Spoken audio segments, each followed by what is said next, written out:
जय हिंद दोस्तों, एक बार फिर से स्वागत है आपका निफ्टी प्रेडिक्शन सीरीज में। और आज निफ्टी ने जो किया है दोस्तों, लगातार 2 दिन हमने ग्रीन कैंडल काफी दिन बाद बनाई है और वो दोनों ग्रीन कैंडल काफी स्ट्रांग हो, ये काफी दिन बाद हुआ है। आज आप लोग देखेंगे, आज हमारी जो ओपनिंग हुई थी वो फ्लैट ओपनिंग हुई थी। फ्लैट ओपनिंग के बाद हमने काफी देर यहाँ पर करीब करीब 1:30 बजे तक हमने यहाँ पर कंसोलिडेशन किया। उसके बाद हमने इस हाई को निकाला और अभी हम 23,000 के आसपास ट्रेड कर रहे हैं, यानी कि 22,995, यानी कि मुझे लगता है 23,000 का लेवल ब्रेक हो जाएगा। अभी 20 मिनट और बाकी है मार्केट को चलते हुए। अब हमको ये देखना है कि आगे इसमें क्या कंडीशन बन सकती है, कल का दिन किस तरीके का हो सकता है, क्या मार्केट एकदम से पॉजिटिव हो गया है या नहीं हुआ है, इन सब पक्षों को थोड़ा बहुत समझ लेते हैं। चलिए, सबसे पहले मैं आपको डेली चार्ट पर लेकर चलूंगा। डेली चार्ट क्या कर रहा है इसको समझना जरूरी है। और आप लोगों को पता है कि हम एक नए हफ्ते में आज गए हैं, तो नए हफ्ते में जाने से पहले थोड़ा वीकली चार्ट भी आप लोगों को दिखा देता हूं कि हमारा वीकली चार्ट कहां से स्टार्ट हो रहा है। मैंने पिछले जो प्रिडिक्शन वीडियो डाली है उसमें मैंने डिस्कस किया था कि भाई यहाँ हफ्ते के चार्ट में देखिए किस तरीके का सिनेरियो बन रहा है। आज हमने फिर से शुरुआत की है, पुराना वीकली हाई भी हमने ब्रेक कर दिया है। जो पिछले हफ्ते बनाया था उस हाई को हमने इस हफ्ते में ब्रेक किया है, जो कि काफी दिनों बाद हो रहा है। अगर आप लोग ध्यान से देखेंगे, इस हफ्ते में हमने वो चीजें की थी और ये दिन है आपका, ये वाला जो हफ्ता हमारा था, ये 2 फरवरी से स्टार्ट हुआ था। 2 फरवरी के बाद से हमने कभी भी वीकली हाई को ब्रेक नहीं किया, जो कि हम पहली बार कर रहे हैं अप्रैल के महीने में, यानी कि फरवरी के बाद से काफी लंबे टाइम के बाद हमको ये ब्रेक करने को मिला है वीकली हाई को। अब हम ये देखते हैं दोस्तों कि इस वीकली हाई के ब्रेक होने के बाद क्या क्या चीजें हो सकती हैं। साथ में थोड़ा सा बैंक निफ्टी का चार्ट भी देख लेंगे तो आपको समझ में आएगा। बैंक निफ्टी पर मैंने आपको बताया था कि ये एक स्ट्रॉन्ग पॉजिटिव कैंडल बनी है, लेकिन इसका मतलब ये नहीं समझ लेना है कि सीधा इस तरीके का स्ट्रेट फॉरवर्ड हम ऊपर की तरफ को जाएंगे। एक प्राइस एक्शन की यहाँ पर जरूरत दिखेगी ही दिखेगी। अब आते हैं निफ्टी के डेली चार्ट पर कि भाई डेली चार्ट का क्या व्यू है, क्या एकदम से हम पॉजिटिव हो गए, वीकली चार्ट दिख रहा है? नहीं दोस्तों, सबसे बड़ी बात क्या है कि हमें निफ्टी में डेली चार्ट पर कुछ स्विंग उपलब्ध कराए गए हैं, जो कि मार्केट ने खुद उपलब्ध कराए हैं, जिनको तोड़कर मार्केट नीचे आया था। और अब मार्केट ने पहली बार इस प्रीवियस हाई को ब्रेक किया है और ये सबसे इंपॉर्टेंट हाई हमारे पास ये रहा दोस्तों।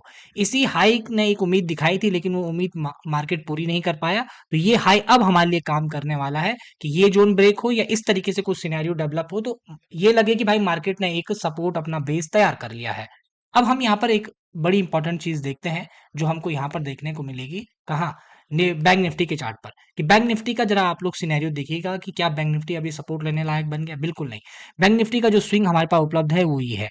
इस स्विंग से पहले तक बैंक निफ्टी में कुछ भी नहीं कहा जा सकता है। मार्केट कुछ इस तरीके की कंडीशन बना सकता है कि यहाँ जाते हुए ग्रीन हो, अगले दिन यहाँ रेड हो जाए। तो वो डिपेंड करता है कि आजकल वर्ल्ड लेवल पर किस तरीके की न्यूज भी हमारे सामने आ रही है, वो सारी बातें भी हमको यहाँ पर देखनी होगी। अगर रात में ही कुछ खतरनाक न्यूज आ जाती है तो मार्केट का गिरना तय मानिए। और अगर कुछ अच्छा होता है तो हो सकता है हमें ये प्रोग्रेस जो दिखाई दे रही है, हमारा ये स्विंग भी यहाँ पर ब्रेक होता हुआ नजर आएगा। निफ्टी में हमने एक छोटा स्विंग जो ब्रेक किया है, इस स्विंग का मतलब केवल इतना समझना चाहिए, क्योंकि यहाँ पर जो हमारा 23,000 का राउंड लेवल है दोस्तों, वो भी अभी हमारा ब्रेक नहीं हुआ है। अब क्लोजिंग इसके ऊपर मिलती है या नीचे मिलती है, उससे ज्यादा जरूरी बात ये हो जाएगी कि कल की ओपनिंग कहाँ पर होती है। अब मैं आपको 15 मिनट के चार्ट पर लेकर चलता हूँ। ये बना है हमारा 15 मिनट के चार्ट, ठीक है। सबसे पहले चार्ट को देखिए, जो हमारे पास डेटा पहले से ऑब्जर्वेटरी डेटा उपलब्ध होता है उसको थोड़ा पढ़ने की कोशिश करो। अभी जो हमारे पास सबसे बढ़िया इंपॉर्टेंट चीज क्या मिली है कि यहाँ पर एक 23,000 का लेवल है। ये तो हमारे लिए एक ऑब्जर्वेशन, पहले अभी दिमाग लगाना कुछ नहीं है, पहले ये देखना है कि मार्केट में मिल क्या रहा है हमें, है ना। पहले तो हमें ये लेवल मिला है। उसके बाद यहीं पर ये वाला जो लेवल आप लोग देख रहे हैं, ये जो सपोर्टिव जोन बना हुआ है, यहाँ पर है 22,500 का लेवल। तो दो लेवल आपके पास जब मिल जाते हैं तब आपकी कहानी थोड़ा सा आसान हो जाती है। कैसे आसान होती है? अगर आप लोग यहाँ पर देखेंगे कि अगर हमारी ओपनिंग हो जाती है इस जोन में, ध्यान से सुनिए, अगर हमारी ओपनिंग हो जाती है इस जोन में और हम 23,000 के लेवल को ब्रेक करते हैं, उसके बाद कंसोलिडेशन करने के बाद पहली कैंडल क्या करती है उससे कोई मतलब नहीं। जब मैं कंसोलिडेशन बोल रहा हूँ, यानी कि कंसोलिडेशन हमको चाहिए, क्योंकि कल एक्सपायरी का दिन भी होगा। तो एक्सपायरी में क्या होता है, मंगलवार को निफ्टी की एक्सपायरी होती है।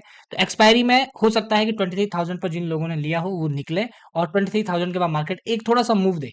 एग्रेसिवली पॉजिटिव नहीं होना है। अगर आप बहुत हाई क्वांटिटी में काम करते हैं तो आपको अपनी क्वांटिटी 25% के आसपास लेकर आ जानी चाहिए, ताकि आपसे गलती भी हो तो आपका ज्यादा नुकसान ना हो सके। क्यों?